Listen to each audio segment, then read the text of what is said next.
అదేదో సినిమాలో అందరికీ సెకండ్ ఇవ్వాలంటేనే ఆయాసం వస్తుంది అన్నట్టు.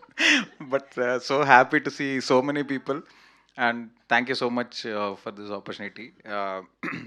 ఫస్ట్లీ మీడియా అందరికీ ఇలాంటి ఒక సినిమాని సపోర్ట్ చేస్తున్నందుకు, వాళ్ళు మా సినిమా అన్ని సినిమాలు ఇప్పటిదాకా సినిమా ఇండస్ట్రీ పుట్టినప్పటి నుంచి మీడియా కూడా అట్లనే కొలాబరేట్ అవుతూ they have been supporting all the films.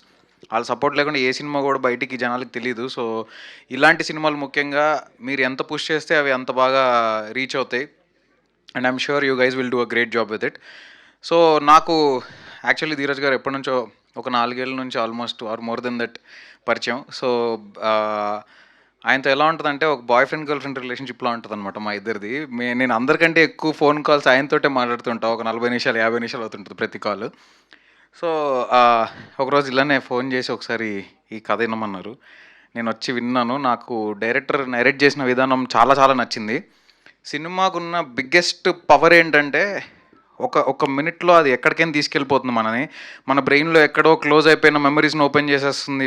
We will recollect all those past moments that we have been living. So ఇవన్నీ గుర్తు చేయగలుగుతుంది. అంత పొటెన్షియల్ ఉంటుంది సినిమాకి. ఎస్పెషల్లీ ఈ సినిమా ఖచ్చితంగా మీకు మీ చిన్నతనాన్ని గుర్తు చేయొచ్చు. అండ్ మీరు చిన్నప్పుడు చేసిన అల్లరి కావచ్చు, లేకపోతే సరదాగా ఫ్రెండ్స్తో గడిపిన క్షణాలు కావచ్చు, అవన్నీ ఖచ్చితంగా గుర్తొస్తాయి. It's a very very good film. And డెఫినెట్గా ఈ సినిమా తీయడం అంత ఈజీ కాదు. అండ్ ధీరజ్ గారు కాకుండా ఇంకెవరైనా ఈ సినిమా ప్రొడ్యూస్ చేయగలిగే వాళ్ళనే కాన్ఫిడెన్స్ నాకైతే లేదు. Definitely because of his passion, ఆయన కాబట్టే ఈ సినిమాని ఇంత బాగా మౌంట్ చేయగలిగారు. ఆయన ఆయన ఎలా అంటే మనం ఇంత చూస్తే ఆయన ఇంత చూస్తారు. సో లేదు ఒక కొత్త యాక్టర్గా చాలు అంటే లేదు లేదు వద్దు దీనికి ఇంకా బెటర్ వెళ్దాం అని ఆ బెటర్మెంట్ కోసం ఎప్పుడు he'll keep striving towards it.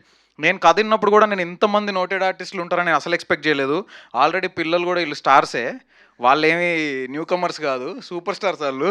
So ఖుషి కావచ్చు, అరుణ్ అండ్ రోహన్, వీళ్ళు ముగ్గురు ఆల్రెడీ అందరికీ తెలిసిన యాక్టర్సే. సో రాజీవ్ కనకాల గారు, వాసుకి గారు, అందరూ, హర్షిని గారు, సో ఆల్ ఆఫ్ దెమ్.